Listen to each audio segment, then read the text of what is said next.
Hello and welcome back to this series of videos where we're going through practice test A on the UCAT website.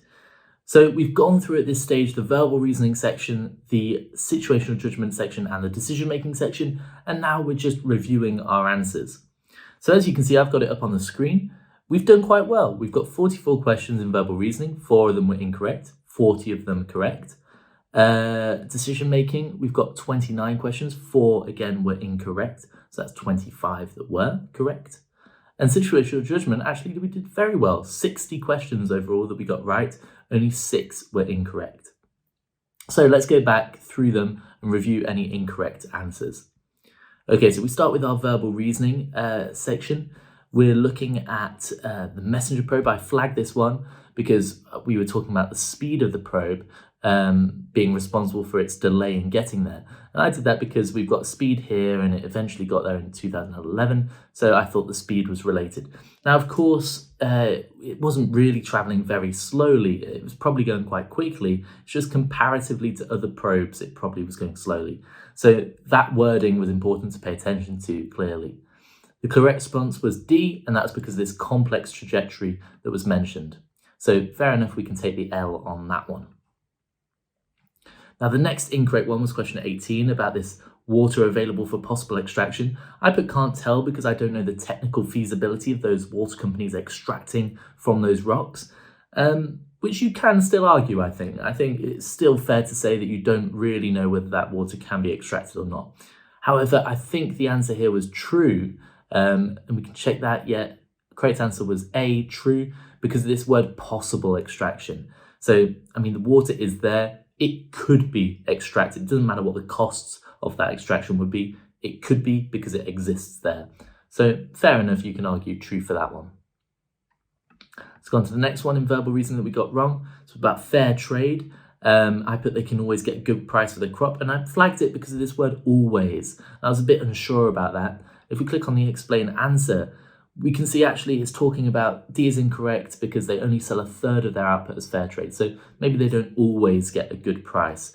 The issue is more the benefit is more that they're buffered from those price changes, so they can rely on support in hard times. That was probably the better answer.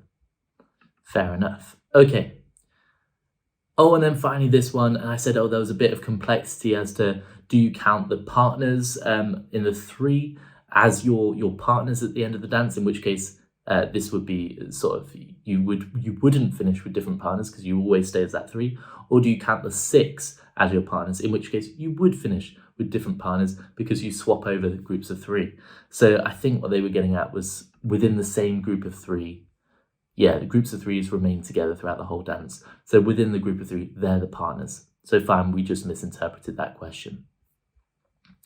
Okay, now let's take a look at our decision-making section. Which ones did we get wrong here? Question 14 was wrong. Let's have a look at that. So we put yes, no, no, no, no, no. What was the answer? Yes, no, no, no. Oh, the 5th one did follow. So I said I was unsure about this one because of the strong relationship. They say that you can argue that it does follow because we can see a seasonal effect. So there is a relationship and it does seem to be quite strong. So fair enough, they argued that that was a possibility. Okay, let's look at the next one we got wrong here. Question 17. Again, we put no, yes, no, no, yes. Let's have a look at what the answers was. No, yes, no, yes. So they said the 4th conclusion was correct. Individuals with both elevated and normal cholesterols would benefit. Okay, I remember dilly-dallying on this question because I wasn't sure whether it definitely would lower the cholesterol levels, but is that a benefit? Clearly, they're just interpreting it as it is a benefit. And that's why you've got to be a bit careful with decision making. It's not the same as verbal reasoning. You don't have to be as precise with the language. It's just about the concept that's important. So fair enough, that could have been yes, it does follow. Okay, let's move on to our next one that we got wrong. Question 24, which we did flag. Okay, and this one was a long one. This is the one that we guessed. We excluded C, and the correct answer here was D. Okay, the number of models with Bluetooth and exactly 1 additional feature is less than the number of models with preloaded maps and exactly 1 additional feature. And we've got some rationale here if you wanted to take a look at that in your own time. But essentially, it's just looking through the numbers here. Now, this was a guess. It's fair enough. Sometimes you're going to lose guesses. Sometimes you're going to win guesses. That's the whole point. But we're running out of time, and I'd rather have picked up that definite mark later on than to waste all my marks and waste 2 marks by running out of time and sort of missing this question. Okay. And then finally, our last one, question 27. Oh yeah, and this one was about the different perspectives. Okay, so we put no because the first counter was white. And they put yes, he is correct because he... it's all about his access to information. So it is a Schrodinger's cat kind of example. He doesn't know whether that counter is white or black. Therefore, the information is irrelevant to his statement. And that's why he is correct. Okay, fine. And then let's review the answers for our situational judgment finally. We got 6 wrong here, question 20. Okay, this situation may improve anyway without intervention. I thought this was the same as doing nothing. It's definitely on the less important side, so it is definitely C or D. But they do acknowledge that it may improve without intervention. There's no way of saying. I personally disagree with this answer. I think that every time you do nothing, the fact that it's may worsen even more, that's what makes it inappropriate. And that's what makes it sort of not important at all, whether it may improve or not. So I think you could argue either way, C or D for this one. Okay, question 26. Okay, I put this as inappropriate because it's kind of palming it off to the patient, putting the responsibility on their lap, whereas the answer was that it was appropriate but not ideal. So definitely it's not the most appropriate thing to say because you are palming it off, you're not acknowledging that concern, and you're sort of putting the onus on the patient, but they argue that it's more appropriate than inappropriate because many patients would feel comfortable doing this rather than having the conversation. So yeah, I guess you could argue that this is an appropriate thing to say. It's definitely not very appropriate because it's still palming it off. However, it's not inappropriate. I'll take the L on that one. Okay, question 39. Again, I would say my initial instinct for this, very inappropriate, just to do nothing about these jokes. It's definitely on the inappropriate side. They're saying that it's inappropriate, not awful, because people will be able to ignore it themselves, but it is still being disrespectful to patients. And I think even after death, you still have an obligation to respect patients, to treat them nicely. So I think that this do nothing approach is very inappropriate.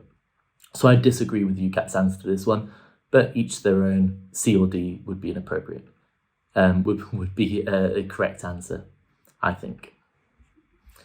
Okay, question number 45, and we're coming towards the end. We've only got 3 more to look through. Tell the nurse that the issue will have to be raised formally. I put this as appropriate because you have to raise it formally, and telling the nurse is a good way to sort of let her know that, but it's not ideal because it doesn't deal with the problem. They're putting inappropriate because simply telling the nurse that the issue will be raised may erode the relationship. Fair enough, it's sort of it's a very disciplinary thing to do. And always be careful of those disciplinary actions. They tend to be a bit more inappropriate unless something has clearly been done wrong. Now, in this case, showing up late and not prepared, you can probably deal with that on a more local level before escalating it up. So I can see why they would put inappropriate but not awful for this one. Okay, and then coming towards the last 2, question 57. Greg, a dental student, is taking part in a clinical placement. And this was about Marek not liking the joke. Okay, immediately report Amy's behaviour to a senior member. I put very inappropriate. Seems a bit of an escalation. They agree that it's inappropriate, but they don't think it's awful. I guess the senior, referring to a senior member, isn't necessarily awful, but it is a bit of an escalation. So either one of those, again, I think you could get away with saying. Obviously, they say that C is the correct one, though. And finally, question 66. This is the one that the computer died on me for, which is why we don't have an answer. So I think in the original video I corrected it, and we talked about the different answers that could be. Now, in terms of the correct answer, the most appropriate would be to ask Graham if you'd like to speak with her. Again, finding that extra information about the shifts. And the least appropriate would be to monitor, because it's simply not doing anything. It's just sat around like looking at it. It's not very proactive, as they say. So hopefully we would have got that one right in the real thing. Okay, and that's everything in this exam. Overall, that was a very solid performance. I'm happy with that performance. Obviously, there are incorrect answers. You're always going to get answers that are incorrect, just because even in the situational judgment, you can see some of them I still disagree with the rationale for.